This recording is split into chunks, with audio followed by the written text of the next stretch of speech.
आपके narcissistic ex partner का new supply आप पर हमेशा एंग्री रहता है। चलिए समझते हैं। आप पर न्यू सप्लाई का एंग्री रहना मतलब इसके पीछे होती है गेम और ड्रामा। दरअसल नार्सिसिस्टिक लोगों को लोनली लाइफ कभी अच्छी नहीं लगती। इनको लाइफ में हमेशा ड्रामा चाहिए होता है। इसलिए तो ये लोगों को और आपको हमेशा हर्ट करते रहते हैं, जानबूझकर हर्ट करते हैं, क्योंकि इनकी इस हरकत से आप हर्ट होने वाले हो, एंग्री होने वाले हो, इन्हें मालूम होता है। इससे आपके नेगेटिव जो इमोशंस निकलते हैं उसे देखकर ही इन लोगों को पॉजिटिव फील होता है। मतलब आप जितने नेगेटिविटी में रहेंगे उतना इन लोगों को पॉजिटिव फील होता है। और यही ड्रामा आपके साथ और न्यू सप्लाई के साथ शुरू होता है जब आप इनके साथ ब्रेकअप करते हो, अपने लाइफ में मूव ऑन करते हो, और कभी मुलाकात भी हो गई तो इन्हें इग्नोर करते हो या फिर इनके साथ नो कांटेक्ट रूल फॉलो करते हो। दरअसल नार्सिसिस्टिक लोग हमेशा रिएक्शन के भूखे होते हैं, चाहे वो पॉजिटिव हो या फिर नेगेटिव हो। लेकिन जब आप इनको इग्नोर करते हो या फिर जीरो रिएक्शन देते हो तो इनका गुस्सा उबलने लगता है, इनको इंजरी पहुंचती है, हर्ट होते हैं। इसीलिए आपसे रिएक्शन पाने के लिए या फिर आपको फिर से उसी एब्यूजिव साइकिल में फंसाने के लिए ये लोग न्यू सप्लाई का यूज करते हैं। मगर उस बेचारे न्यू सप्लाई को इनके गेम के बारे में पता नहीं होता। वो बंदर की तरह इनके इशारों पर नाचने लगता है। सबसे पहले न्यू सप्लाई को आपकी इमेज एब्यूजिव और मैनिपुलेटिव दिखाते हैं। न्यू सप्लाई का ब्रेन वॉश करके इस तरह आपके खिलाफ भड़काया जाता है जैसे आतंकवादियों को ब्रेन वॉश करके किसी देश के खिलाफ भड़काया जाता है, जिसके कारण उस न्यू सप्लाई को आप दुश्मन लगने लगते हो। हमेशा आपके बारे में झूठी बातें बना के उस न्यू सप्लाई के ब्रेन में डाली जाती है, जिसके वजह से न्यू सप्लाई आप पर हमेशा हमेशा एंग्री रहता है। न्यू सप्लाई को आपकी असलियत मालूम नहीं होती और इनकी भी नहीं होती। वो इनके साथ रिलेशनशिप में होता है, इसलिए न्यू सप्लाई को उन पर भरोसा होता है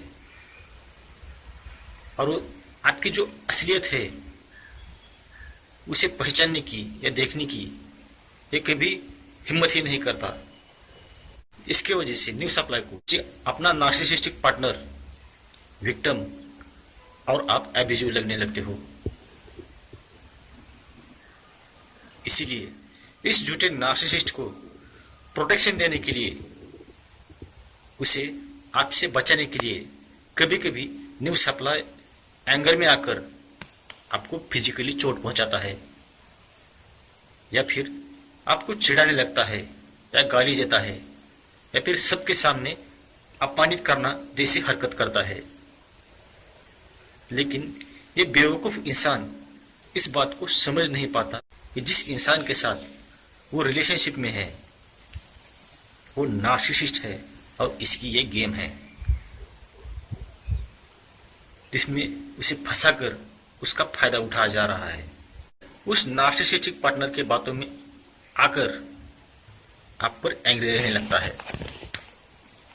आपको तो पता है कि ये सब नार्सिसिस्टिक लोगों की गेम होती है, क्योंकि आप इनके साथ रिलेशनशिप में रह चुके हो। इसलिए अगर न्यू सप्लाई आपको टॉर्चर करता है या अपमानित करता है या गालियां देता है या जानबूझकर झगड़ा करने के लिए उकसाता है तो थोड़ा रुकिए, क्योंकि इसके खिलाफ अगर आप कुछ एक्शन लेते हो तो इसमें नुकसान आप ही का है। और साथ में उस न्यू सप्लाई का भी होने वाला है, क्योंकि आप दोनों के बीच एंगर पैदा करने वाला इंसान, आपका नार्सिसिस्टिक पार्टनर, कहीं दूर बैठकर एक गेम खेल रहा होता है। वहां से आप दोनों का तमाशा देख रहा होता है। इस बात को थोड़ा समझिए। एंगर में आकर आप दोनों के बीच झगड़ा हो, इन्हें पाने के लिए आप दोनों के बीच रेस लगे, यही तो ये लोग चाहते हैं। इसलिए बिना एंग्री हुए आपको समझदारी से काम लेना है। इनके एंगर को, इन्हीं के गेम को इन पर पलटाना है, जिसके लिए आपको शांत रहना है। अगर न्यू सप्लाई आपके साथ कुछ हरकत भी करता है तो उस जगह से कहीं दूर जाइए, हट जाइए वहां से। और सबसे इंपॉर्टेंट, नो रिएक्शन। आपको बिल्कुल भी रिएक्शन देनी नहीं है। आपकी रिएक्शन उस वक्त जीरो रहनी चाहिए, क्योंकि ये सब जो तमाशा नार्सिसिस्ट लोगों ने खड़ा किया होता है, उसके पीछे इनका मकसद होता है आपका रिएक्शन देखना, आपको फिर से कंट्रोल में वापस लेना, आपको उसी साइकिल में फंसाना। अगर आप कुछ भी रिएक्शन नहीं देते हो तो ये आपका बिहेवियर इनके मुंह पर और इनके गेम पर तमाचा होता है, जो कि आपसे ऐसा कभी इन्होंने नहीं चाहा था। इनको लगता था कि आप कुछ तो रिएक्शन देंगे, चाहे नेगेटिव हो या पॉजिटिव हो, लेकिन अगर आप जीरो रिएक्शन देते हैं तो ये इनका इंसल्ट होता है। अगर आप किसी नार्सिसिस्टिक रिलेशनशिप में फंसे हैं और उससे बाहर निकलना चाहते हैं तो डिस्क्रिप्शन बॉक्स में मैंने अपना व्हाट्सएप नंबर दिया है, उस पर आप मुझे कांटेक्ट कर सकते हैं। अगर ये वीडियो आपको पसंद आता है तो इसे सब्सक्राइब, लाइक और शेयर जरूर करना। वीडियो देखने के लिए धन्यवाद।